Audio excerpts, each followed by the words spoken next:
大家好，欢迎大家来到蓝同学脑洞工坊，我是蓝胖。新的一年已经来到了，不少人家也开始准备着添置好酒，等着请人做客或者家人团聚时一同饮用庆祝。那么说起酒，其实自古以来呢，全世界的各个国家、各种文化当中都有酒出现的身影。因此可以说呢，酒是伴随了人类的历史，也见证了人类文化发展中走过的每一步路。那么从本期节目开始呢，我会做一系列节目，来详细和大家介绍一下目前能喝到的几种主流酒类，以及它们常见的饮用方式以及酒桌文化。本期节目呢，咱们先来说一说6大基酒之一的威士忌。首先，什么是基酒？基酒呢，就是调酒时用来给一杯酒打好基础所使用的基底，是一杯鸡尾酒当中最重要的材料。人们常说的6大基酒分别是伏特加、琴酒、朗姆酒、龙舌兰、威士忌和白兰地。这6大基酒再加上白酒和清酒，就构成了人类最常饮用的8大烈酒。这些烈酒呢，都拥有着迥异的个性、天壤地别的成分以及不同的酿造方式。但也正是这些不同之处，赋予了这些酒类各自美妙且多彩的灵魂。咱们今天要说的威士忌呢，就是其中一个很完美的代表。威士忌是一种通过对发酵过的谷物或者大麦进行蒸馏后而制成的酒。公元前数千年前呢，蒸馏技术就已经出现，并且最初是被用于制造香水一类的奢侈品的，后来才逐渐在古代文明当中传播开来的。经过多年的发展和改进，蒸馏技术终于在1000年之后来到了欧洲，并被发扬光大。据了解呢，蒸馏技术是在公元11世纪到13世纪之间，与天主教传教士一起来到欧洲的爱尔兰和苏格兰地区的。而有文献记载的利用蒸馏技术制作威士忌的最早记录是在1494年。当时的天主教传教士约翰科尔在当时的英国国王詹姆斯4世的要求下，采购了8箱麦芽作为原料，在苏格兰的艾雷岛制造出了第一批威士忌，并取名为生命之水。而当时的英国国王签下的采购契约则成为了能够印证威士忌最早起源的文字记录。经过了几十年的技术完善呢，威士忌很快在欧洲各国普及开来。到了16世纪早期，威士忌的热度持续增长，越来越多的欧洲人爱上了这种新兴的酒品种。然而到了18世纪，英国王室与苏格兰合并，并随后宣布将会对所有未经许可的酿酒厂征收新的税费。你都知道个钱！一时间，大量的没有生产许可的酿酒厂宣布停产倒闭，威士忌的供应开始出现短缺。与此同时呢，成千上万的秘密酿酒厂开始在英格兰北部出现，偷偷的生产威士忌。他们呢，通常只在夜间工作，以掩盖蒸馏器所产生的巨大烟雾。威士忌的走私活动也因此迅速增长，很快成为了当时一种主流的威士忌销售方式。然而，由于缺乏政府的有效监管，这些秘密的酿酒厂生产出来的威士忌其实有不少的质量都非常的差，有的甚至还会有一些毒素。终于呢，在1823年时，英国政府出台了新的法令，允许威士忌合法生产。这大大振兴了整个苏格兰和爱尔兰地区的威士忌制造业，并推动了新一轮的技术革新。那么当时最伟大的发明之一呢，就是罗伯特斯坦带来的连续式蒸馏器。它能使得酿酒师能够更快地生产威士忌，质量也变得更高。那么咱们再把目光投向美国。自1823年起呢，以美国为首的北美威士忌酿酒厂开始如火如荼地生产着一种名叫波本威士忌的美式威士忌品种。区别于欧洲威士忌呢，波本威士忌的原料是采用了美国本土生产的玉米，并且在波本桶当中陈酿，因此才被称为是波本威士忌。时间来到了20世纪的上半叶，迫于战争形势和公众压力，美国政府开始在1920年至1933年期间禁止销售、制造和运输各类烈酒，这导致无数的酒厂在一夜之间就变成了非法运营。这也对美国的酒行业带来了巨大的打击。即使到了1933年禁酒令结束之后呢，美国的酒行业也依旧回不到之前的光景。好在呢，到了20世纪的后期，各国政府对于酒精产品的政策都逐步放宽了，也因此促成了不少新的威士忌品种出现，比如说加拿大威士忌、日本威士忌、台湾威士忌等等。近些年来呢，各种威士忌调酒也在酒吧当中流行开来，被更多的年轻人所喜爱。威士忌的黄金时代正在被我们这代人经历。说完了威士忌的历史呢，咱们再来讲一讲威士忌到底是怎么制造的，以及如何去分类。威士忌的完整制造流程分为7步，分别是发麦、糖化、发酵、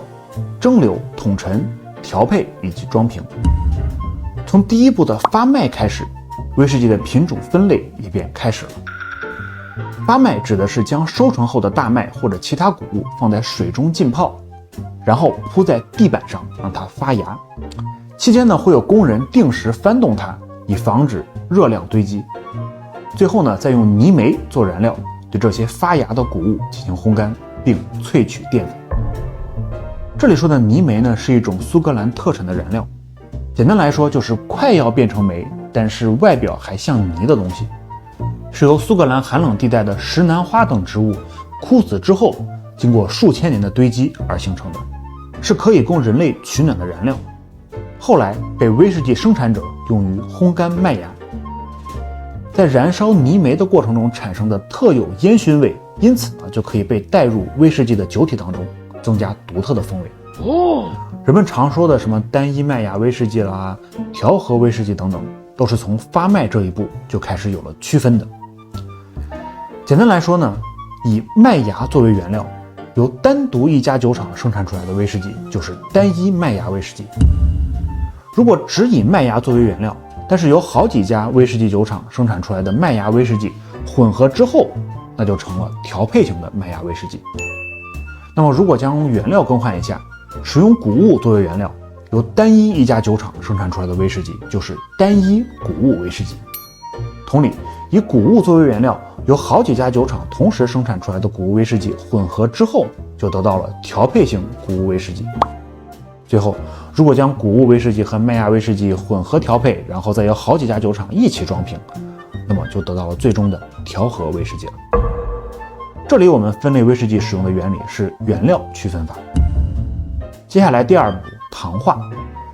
工人们会将上一轮发麦得到的淀粉磨碎之后呢，分3段加入热水，一起放入巨大的糖化槽当中，搅拌变成了浓稠的粉浆。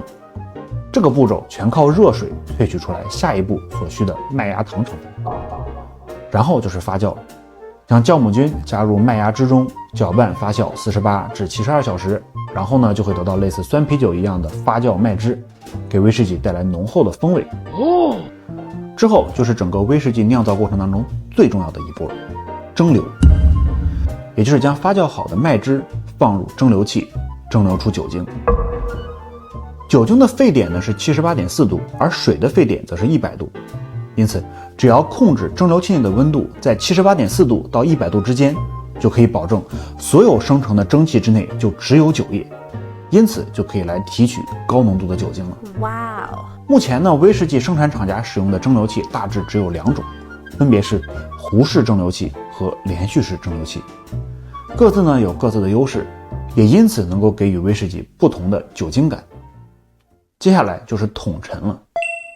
统陈的意思呢，就是说将蒸馏出的酒液灌入燃烧过的木桶之内，以此来给酒体增加不同的颜色和味道。在做这一步之前呢，要先用水将酒的浓度稀释到大概64%左右，这是进行统陈的最佳百分比。统陈的时间越长呢，酒体的颜色也就越深，使用的桶不一样，得到的威士忌口味和个性也会截然不同。那么这里就是第2种对威士忌分类的方式了。人们常说的什么波本威士忌了、雪莉威士忌了，就是在说统陈时使用的木桶的区别了。波本桶是陈年过美国波本威士忌的2手桶。由于波本威士忌的原料是玉米，并且橡木桶只是稍微经过了火烤，因此波本威士忌的酒色通常是较浅的金黄色，具有奶油、焦糖、香草、坚果等风味。由于美国法律中规定呢，波本威士忌是必须要放在全新烤过的美国白橡木桶当中陈年，用过的桶就不能再次使用。于是这些二手桶呢便被运送至欧洲地区，为制作苏格兰威士忌所使用。雪莉桶呢则是陈年过西班牙雪莉酒的二手桶。雪莉酒呢是带有甜味的加烈葡萄酒，拥有类似白兰地一般的风味，口味很厚重。因此呢，雪莉桶威士忌通常带有葡萄干、坚果、黑巧克力、焦糖等香气。由于雪莉桶使用的是西班牙红橡木，因此呢，雪莉桶的威士忌颜色较深，多为红棕色或者深琥珀色。除了这两种主流的威士忌木桶以外呢，日本威士忌还经常使用一种叫做水油桶的特殊木桶。水油桶使用的是日本北海道特产的水油木。日本威士忌呢，采用水油木来储藏威士忌，其实本身是一种不得已而为之的行为。因为二战之后呢，日本进口木桶非常困难，而水油木本身它并不是一个非常适合做木桶的材料，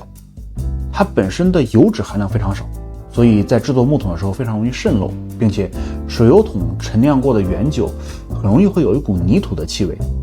所以一开始呢，它并不被酒厂所待见。然而由于木桶稀少，进口威士忌的价格也昂贵，所以日本威士忌酒厂呢不得不开始使用这种本土生产的水油桶来陈酿酒。后来呢，这种拥有独特日式风味的威士忌开始被大家接受，并且在最近流行开来，水油桶呢也成为了奇货可居的存在。目前日本三得利集团几乎垄断了所有的水油木资源。第六步就是调配。